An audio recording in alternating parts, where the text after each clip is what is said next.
Good morning, wizards, and may the 4th be with you. Happy May 4th, happy Star Wars Day, happy Monday. Welcome back to Virtual Learning. Mr. Wisner here.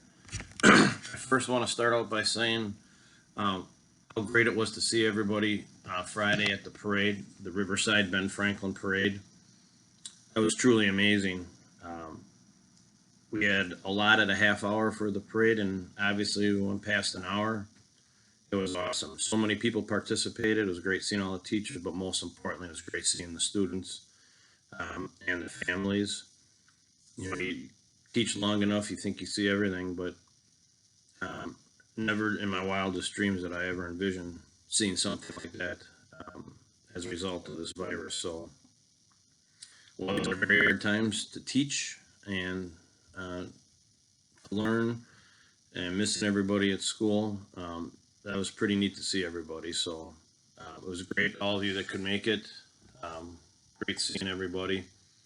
And my only hope is that we don't have to do that again, that somehow we can get back into the classroom and get back to learning as we're so used to.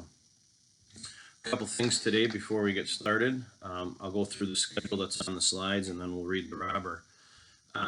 Again, thanks for the parade. I want to thank all of you too who have recorded yourself reading now in Raz Kids. As of this morning, Monday the 4th, I have about 12 kids that have recorded themselves, and now I get to listen to you read. So great job getting logged in there. And if you haven't done that yet, please try to this week, try to record yourself reading. The weekend was great weather. You can see Mr. Wisner's a little red here. So this week doesn't look as nice. Get out when you can. Okay. So I'll go through the slides.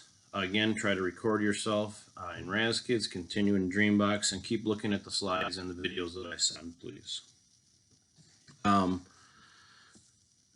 Today, Monday, May 4th, for math, Dreambox or ABC, and we're asking that you do 2 to 3 pages from the problem-solving packet that came home. Reading, we're going to do more Mercy Watson. I know Mercy Watson is getting a little bit old. We'll be moving on from that soon. But we're going to continue to look at Mercy Watson and identify story elements in that story. The plot, the setting, the characters. You'll see today there are some brain breaks. Writing, we're moving on. So we're moving on from opinion writing.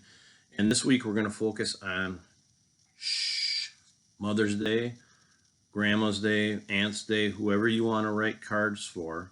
This whole week we're going to have a lot of activities to celebrate moms and aunts and grandmas. So when you see the slides, it'll say, pick a mom or grandma or aunt. You can do all of them. So we're going to start off today by when you open up your packets that you picked up on Friday, you will see there's mom's page, grandma page, and aunt page. We're going to try to do the first 2 pages today of either mom or grandma or aunt. But remember, you can always do more than 2. You can always do more than one person. You can do all 3 if you want to. But we'll try to do the assignment that we give 2 pages, otherwise you'll be done at the time this week. So the first 2 pages of mom, grandma, and aunt, or just one of them. You can pick either mom, grandma, or aunt, or you can do all 3 of them for a total of 6 pages. For spelling today, you're going to be working on Mother's Day words that are associated with Mother's Day, like flowers. You'll see a word bank there that can help you with that. There's a music link today on your slides, and also we have the enrichment activities. Please remember, wizards, that the packets that came home are for all of May, so it looks pretty thick. I know, it looks like a pretty big stack of papers, but remember, that's for the whole month of May, so don't be overwhelmed by that. Okay, so that's the learning for today, May 4th. Maybe you want to take a break and watch a little bit of Star Wars, your favorite characters in Star Wars, but let's go on to the robber as things are getting very interesting. If you remember, the fairy Amaryllis has just, with her power, caused the wicked magician's castle to crumble. And Casperl and Sepple are watching from a distance by the woods, and there's the cuckoo bird, also known as the robber Hotzenplotz.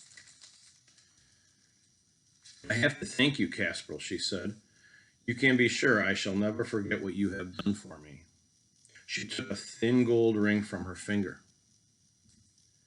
Take this ring and keep it safe, she said. It's a wishing ring. It will give you 3 wishes.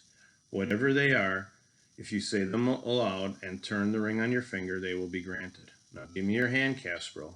Casperl let the fairy Amaryllis put the ring on his finger. He said thank you. But the fairy Amaryllis said that she was the one who should be thanking him. Now I'm going home to Fairyland, she said. Goodbye, both of you. Good luck, and have a safe return home. I wish you health and happiness, and merry hearts today, tomorrow, and always. With these words, she floated away. Casperl and Sepple waved their handkerchiefs as she flew. She began to look thin and transparent until at last she faded away altogether out of sight. So she has gone. I asked you on Friday to think about what those wishes might be. The 3 wishes on the ring. The wishing ring allows Casperl and Sepple 3 wishes. I wonder what you thought of. I know if it was real life, my number 1 wish, end the coronavirus and get back into school. But let's find out a little bit about what they wish for. Remember, Casperl and Sepple are not always thinking clearly. Sometimes they're a little silly in their thoughts, just like the robber Hotzenplotz. Let's find out. It was time, title wishing ring.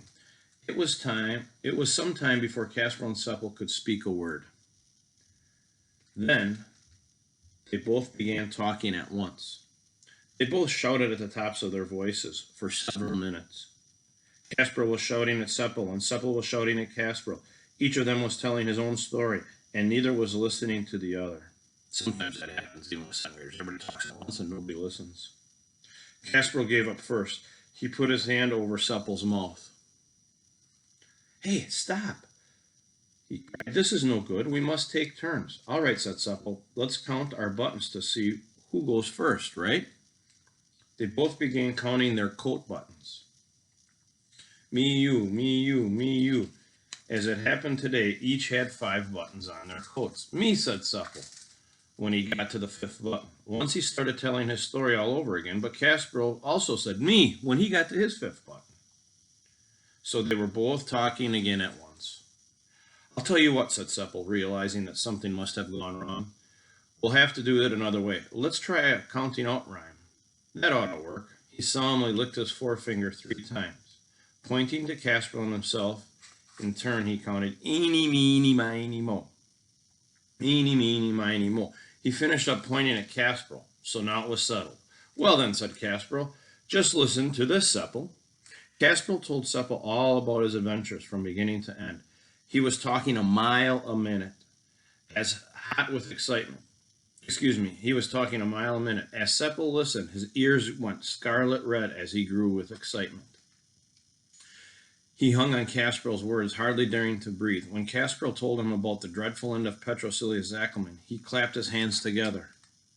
Oh, Casperl, if I'd only known. Why? Asked Casperl. Well, if I had known, I'd never have spent half of the night peeling potatoes for him. Then it was Sepple's turn. He told Casperl what a bad time he had had in the robber's cave, and how Hotzenplotz had burned Casperl's cap. What, my beautiful cap?